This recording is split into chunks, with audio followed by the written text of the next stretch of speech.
Hey, welcome back to Black Lab Garage. You know, one of the questions I get asked the most about my old F-150 here is about the brake upgrade that I did. Mainly I get questions about the front calipers. So I want to walk you through what I done and try to explain to you the best I can why I done it and how I done it. So you ready? Come on, let's get into it.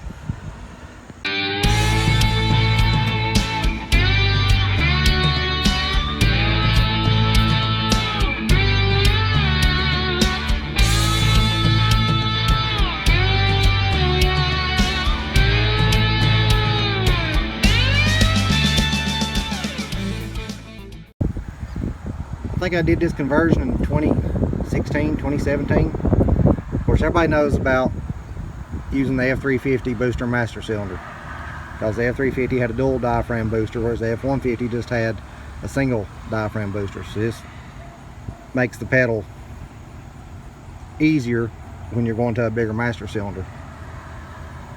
So, and you got to remember, it's a F-350 two-wheel drive, and you got to get one depending on 78 and back or 79, because 78 had this funky fulcrum linkage set up. It's actually quite horrible. Don't know why they used that. And of course 79 hooks straight to the brake pedal, and yes, the brake pedals are different between the two. So this is part one. Of course we come back here to the rear wheel. Okay, I'm not going to pull the wheel off to show you because there's not really a point in it, because it bolts up exactly the same. The only difference is on the rear I used F-350 wheel cylinders, because they have an 1 1/16 bore versus the 15/16 bore of the half-ton F-150 wheel cylinders. It's a direct swap, no modifications needed. Now on the front is where it gets a little different. This is what I get asked about the most. These are Ford Thunderbird calipers, of course stainless braided lines. So let me pull this wheel off and show you what we got going on and what the difference is. Alright, let's pull the wheel off.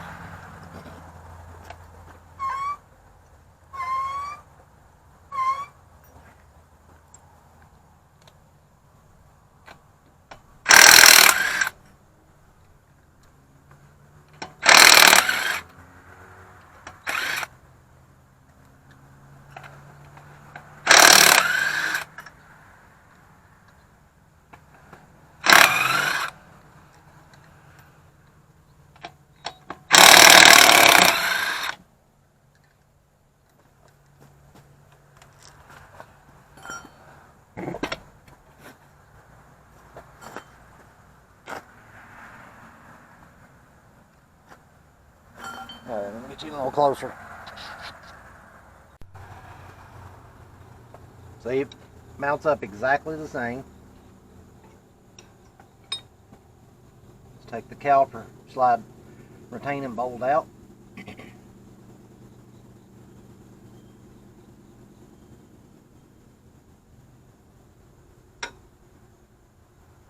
See there? On stock bolt.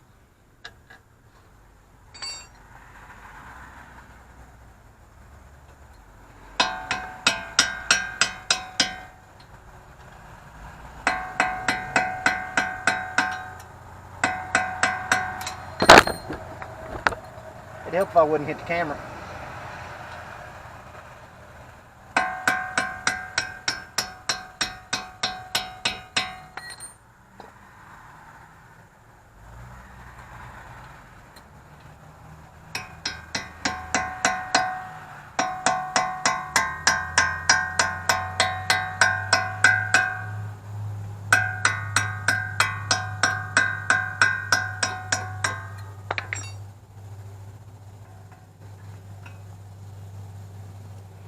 See, stock caliper slide and stock spring.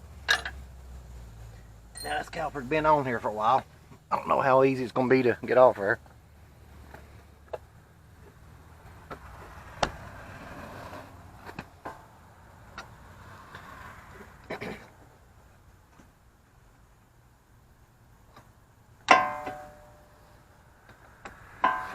There we go.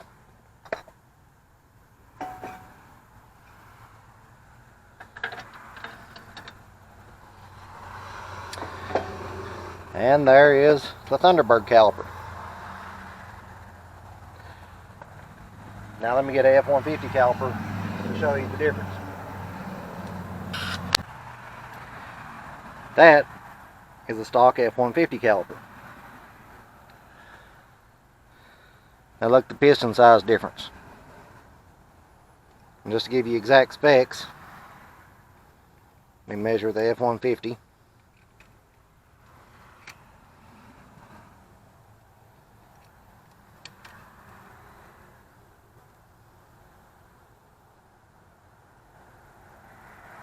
.85.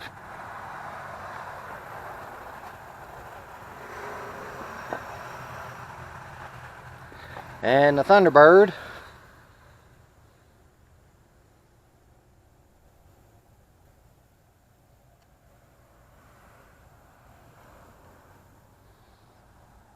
.07. That's quite a big jump.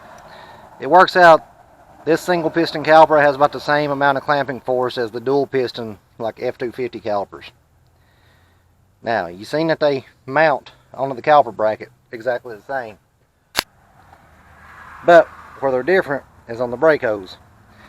See, the stock F-150 caliper uses a brake line like this.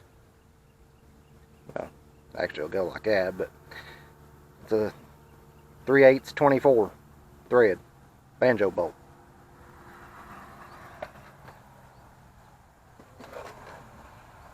The Thunderbird caliper doesn't have that machine flat in it. See, it's actually recessed right there. And they use a 7/16 24 thread banjo bolt. Well, actually on these the line screws straight in. Now, I have heard of people having this machine flat and just drilling the stock line out and using the 7/16 24 banjo bolt. Yeah, I guess they found some. Or you can get a -3AN to a -4AN fitting, which fits the caliper and it fits the braided stainless line. Now, they make these, of course, in aluminum and steel. Get the steel ones. Don't get aluminum AN fittings for your brakes. Let me say it again. Get the steel ones. And then, you know, just plumb your braided lines into it. That's it. Everything else just bolts up like stock.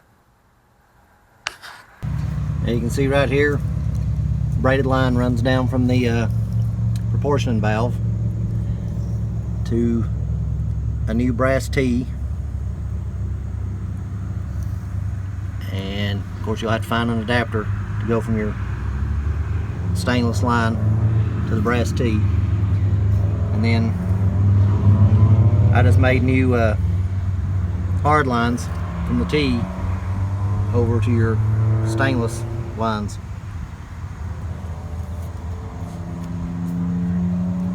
To the off-road use only stainless flex lines.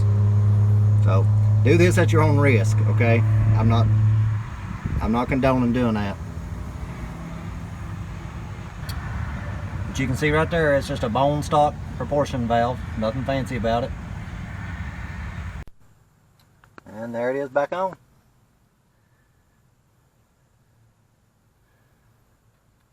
The only setup that I know of that works better than this on these trucks is if you want to change the trucks over and put a Hydro Boost setup on it.